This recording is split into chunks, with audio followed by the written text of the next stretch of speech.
Hi everyone, I want to show you how to make changes to your left-hand menu in Blackboard and how to move things around. Blackboard has become rather tricky lately with moving things around, so I'll give you a new way to do that. To add a new item to your left-hand menu, first make sure your edit mode is on over here on the right, and then go to the plus sign and click on it, and you notice that there are a number of different options. One of them is a subheader. This is the option that we use to create a heading to help little chunks of our left-hand menu items stay organized. So let's say that I want to create a heading for technology support. I'm going to put it all in caps every time I make a heading, because that way it's very clearly distinguished from the clickable links, which are always, they start with a capital letter and then they're in all lowercase, and when you hover your cursor over the links, they're always underlined as well.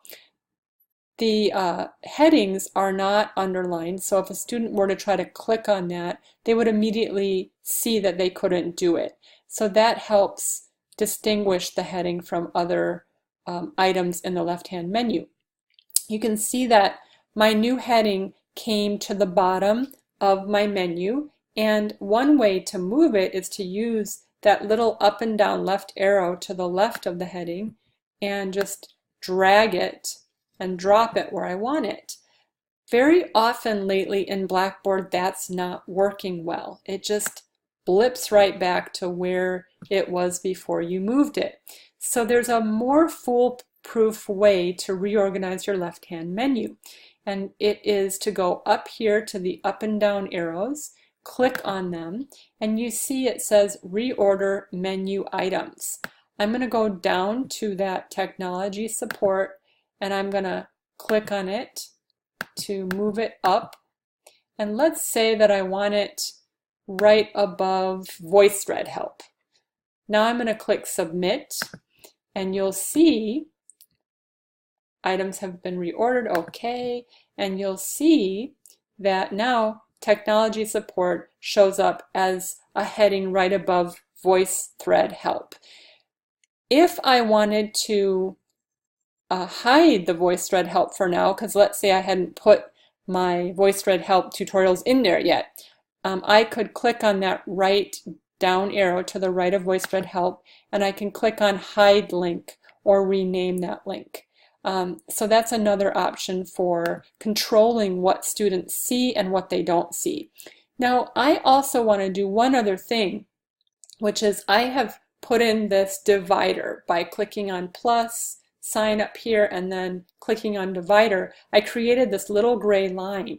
So I'm going to drag that line down, and I want that line to separate my technology support area from the your progress area.